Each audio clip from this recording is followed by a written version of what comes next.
Silakan duduk teman-teman ya.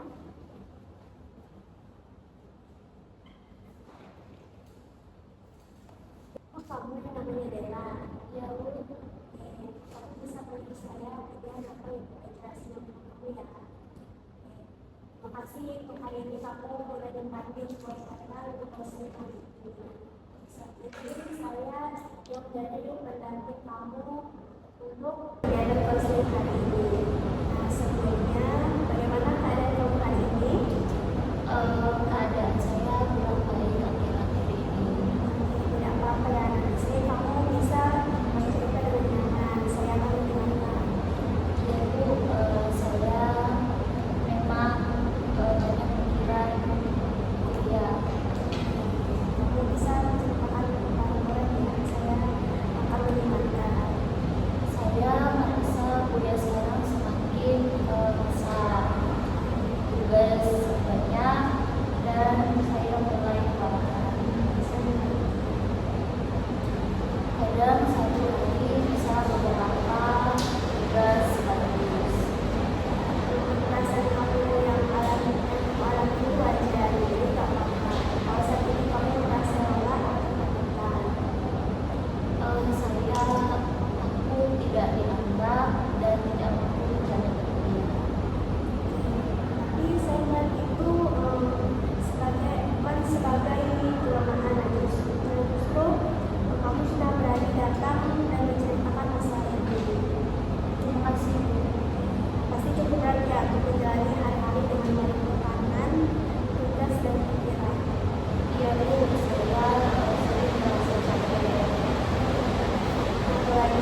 takut dan nilai saya terbaik.